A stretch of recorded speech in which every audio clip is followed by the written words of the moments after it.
Sir RRR ముగ్గురు ఆర్లు మీకు 3 సమానం అని చెప్పచ్చా అంటే ఈ ప్రాజెక్ట్ వరకు అంటే అండి వర్క్ పరంగా వాళ్ళు చేసిన జస్టిస్ పరంగా ఆర్ఆర్ఆర్ ముగ్గురు ఆఫ్ కోర్స్ రాజమౌళి గారు ఆఫ్ కోర్స్ రామారావు గారు అండ్ రామ్ చరణ్ గారు ఆఫ్ కోర్స్ ముగ్గురు అని చెప్పచ్చా ఒకళ్ళకి ఎక్కువ మార్కులు ఏమైనా వేస్తారా లేదండి అందరూ బాగా చేశారండి అండ్ రామ్ చరణ్ గారి క్యారెక్టర్ని ఆయన ఫ్యాన్స్ ఎక్కడా కూడా ఇబ్బంది పడకుండా అంటే ఆయన ఒక హీరోయిక్ దీనిలో చూడాలనుకుంటారు తారక్ని మనం ఇమోషనల్ సీన్స్లో కూడా చూసాం బట్ రామ్ చరణ్ని ఇలా చూపించే క్రమంలో డిఫరెన్స్ చెప్తాను చెప్పండి సార్ స్టోరీ డిజైన్లో సార్ ఇట్స్ సో హ్యాపెన్ మీ కొమరం భీమ్ అంటే ట్రైబల్ క్యారెక్టర్ అండి వాళ్ళకి యాక్టర్ ఇన్నోసెన్స్ అండి దాంతో ప్రాణం ఇచ్చేస్తారు కోపం వస్తే దేనికైనా తెగిస్తారండి వాళ్ళు ఈ go straight into the heart అండి ద మూమెంట్స్ ఈ go straight to the heart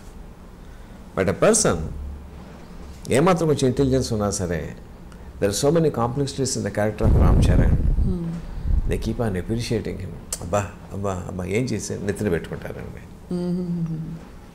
acting నెత్తిన పెట్టుకుంటారండి ఎన్టీఆర్ ఇంటి పిల్లవాడు అనమాట అండి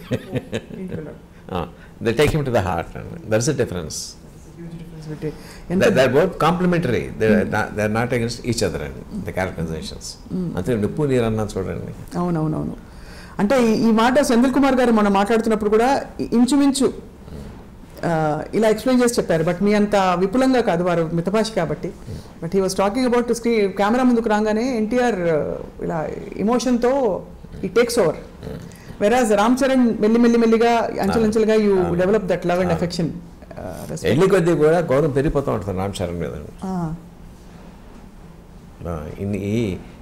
ఎంత పెయిన్ ఉందా గుండెల్లో ఎంత పెయిన్ ఉంది ఎంత దాచుకున్నాడా ఎంత స్థితిపరిచేస్తూ ఉన్నాడా మీకు సింహాద్రిలో ఒక సీన్ సింహాద్రి చూసారండి చూసాను అంటే ఒకసారి ఆయన భానుచంద్ర సూట్ కేసులో బాంబులు ఉన్నాయండి ట్రైన్ ఎక్కితే ట్రైన్ పేలిపోతుంది because hundreds of lives death అండి NTR knows about it Bhanuchandra is not aware of it train స్టేషన్లో ఎక్కితే కాలుస్తూ ఉంటే చచ్చిపోయే గారండి భానుచంద్ర అండి సింపతి ఎక్కడ వస్తుందండి న్యాచురల్లీ సార్ అంటే వస్తుంది కదా సార్ సో అన్ఇమాజినబుల్ కదా అన్ఇమాజినబుల్ ఐ మీన్ ఇట్ అంటే ఈ థాట్ కూడా రాలేదు ఎవరికి ఇంతవరకు మీరు అలా ఉంటుంది సార్ ఇది ఇప్పుడు ఈ సినిమాలో ఎదురు వచ్చిన that is the you can imagine sir ఇలాంటి మెగా ప్రాజెక్ట్స్లో ఆబ్వియస్లీ కీరవాణి గారు మీరు రాజమౌళి గారు అనగానే ఒక స్థాయి ఊహించేసుకుంటారు ఇప్పుడు ఆబ్వియస్లీ అంచనాలకు వెళ్ళడం అనేది it's a very cerebral thing బహుశా అటువైపు వెళ్ళకూడదు but do you think this will surpass Baahubali sir అంటే in terms of scale imagination రెండు విషయాలు చెప్తానండి spectacle wise I don't think to surpass Baahubali because that's a different world itself అవును the world is created for the spectacle అవును here the world is created for the bondage between two super stars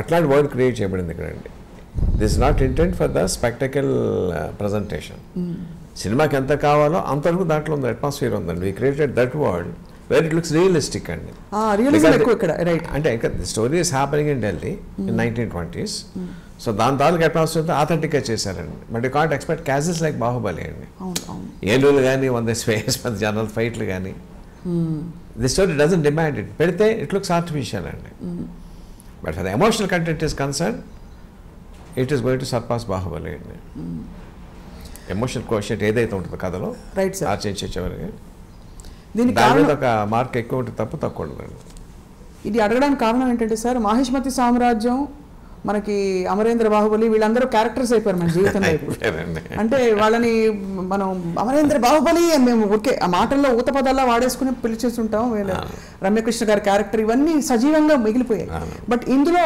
what is the biggest thing మనం ఆడియన్స్కి మనసుల్లో మిగిలిపోయేదంటే ఒక మాట because Ajay Devgan గారు ఇన్ని విషయాలు ఇద్దరు మిగిలిపోతారండి ఇద్దరు క్యారెక్టర్స్ ఇద్దరు హీరోలు సీతమ్మ ముగ్గురు మిగిలిపోతారు సార్ యాజ్ క్యారెక్టర్స్ ఇందులో ఒక్కొక్క స్ట్రేంజ్ ఎక్స్పీరియన్స్ చూసింది ఏంటంటేనండి మన ఫైట్లు ఎన్నో సినిమాలు being a movie buffs will be seeing so many action scenes అండి. అబ్బా కొట్టు నరుకు అని చెప్పని అనిపిస్తూ ఉంటుంది మనకండి. బట్ ఇందులో when two heroes from the very beginning we know that they are sailing together but they are bound to clash. అది జరగపోతే బాగుండు అనుకుంటామండి. By the interval it happens. Clash అవ్వడం I made a big spectacle. కొడతా ఉంటే నాకు ఏడుపు వస్తూ ఉంటుందండి. అంటే యూ కెన్ ఇమాజిన్, ఒక తల్లి ఉందండి, తల్లికి ఇద్దరు కొడుకులు ఉన్నారండి, ఇద్దరు బలవంతులే, ఇద్దరు మంచివాళ్ళే, ఇద్దరు తల్లి ముందు కొట్టుకుంటే తల్లి ఫీలింగ్ ఎలా ఉంటుందండి? అయ్యో వద్దురా కొట్టుకోవద్దురా మస్ట్ బౌండ్ టు హ్యాపన్. అది చూసినప్పుడు అది ఇది ఇంటర్వల్లో వస్తుందండి. ఎలాగైతే ప్రతిసారి కూడా నా కళ్ళు చెమరుస్తూ ఉంటాయండి. సినిమా మేకింగ్లో కనీసం 7-8 సార్లు 10 సార్లు చూస్తుంటాను దాన్ని నేను, రకరకాల situation. The feeling never gets diluted and intensity, the intensity of it. ఎప్పుడూ ఒక డౌట్ కలుగుతుంది సార్, 3 గంటల 6 నిమిషాలు నిడివి ఉండే సినిమా ఇది. అండ్ గతంలో అయితే బాహుబలి అయితే 1 and 2. మీరు యాక్చువల్లీ కథ చెప్పడం వరకు ఫైన్, బట్ దాన్ని మళ్ళీ ఆచరణలోకి తీసుకురావడంలో మీ పాత్ర ఎంత ఉంటుంది? మీరు ఎలా చేస్తారు? హౌ డస్ విజేంద్ర ప్రసాద్ గారు అది రాజమౌళిని అడగవలసిన ప్రశ్న నన్ను అడుగుతున్నారు మీరు. సార్ రాజమౌళిని అడగవలసిన ప్రశ్న నన్ను అడుగుతున్నారు. అది అవును, అంతేనా సార్? కథ చెప్పడంతో నా పని అయిపోయిందండి. అంతేనా? ఆ తర్వాత ఆ కథని డెవలప్ చేయడంలో మిమ్మల్ని మళ్ళీ డెవలప్ చేయడం త్రూ అవుట్ ఉంటామండి. The moment is put on the paper, my job is done.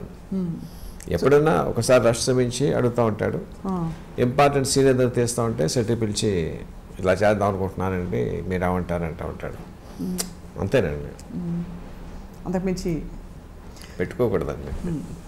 Sir గతంలో మిమ్మల్ని ఒక క్వశ్చన్ అడిగినప్పుడు మీరు చెప్పారు ఎమోషన్ అన్నది ఏ భాషకు అతీతం, అందరికీ ఒకటే ఎమోషన్ అని చెప్పి. ఇక్కడ మనకి నేటివిటీ అని లేకపోయినా ఈ ఇద్దరు వీరులు దేశభక్తులు అంటే దేశానికి మొత్తం భక్తులు, బట్ అన్ని భాషలలో వాళ్ళకి రిలేటబుల్ చేయడానికి, ఉదాహరణకి అశోక్ తేజ గారిని అడిగాను, కొమరం భీం పాట మీరు ఇక్కడ తెలంగాణలో రాశారు, అది తమిళ్లో కానీ మలయాళంలో కానీ ఎలా ట్రాన్స్లేట్ అవుతుంది ఆ నేటివిటీ తీసుకోవడం? మీరు వినే ఉంటారండి, చాలా బాగా వచ్చిందండి. నాకు హిందీ కొంత అర్థమవుతుందండి, చాలా బాగుందండి. తమిళ్ కూడా కొంత అర్థమవుతుంది, చాలా బాగుందండి. మలయాళం నాకు తెలియదండి, ఎక్కడ దాని తాలూకు సొంపు తగ్గలేదండి. అలాగా వీళ్ళ పాత్రల్ని మనం ప్రవేశపెట్టేటప్పుడు కూడా ఇతర భాషల్లో వీళ్ళుగానే ఉంటారు కదా సార్? అంతేనండి. అంటే దే ఆర్ అల్లూరి సీతారామరాజు గారు, కొమరం భీం గారు. ఇప్పుడు ఝాన్సీ లక్ష్మీబాయి కథ తీశారండి. అవును, ఆవిడ ఎక్కడైనా అంతేగా. ఛత్రపతి శివాజీ కథ తీశారు, చూస్తాం మనం. ఇంకో కథ తీశారు, చూస్తాం మనం. ఇది దేశభక్తి అనేది it transcends the language barrier and region barrier అండి. కాశ్మీర్ నుంచి కన్యాకుమారి ప్రతి వాడికి కూడా భారతదేశం భరతమాత కన్నతల్లి. ఆ కన్నతల్లిని ఎవరంటే కోపం సర్రమని పొడుచుకొస్తుందండి. దానికి ప్రాంతం భాష తేడా ఉందని అనుకోను నేను.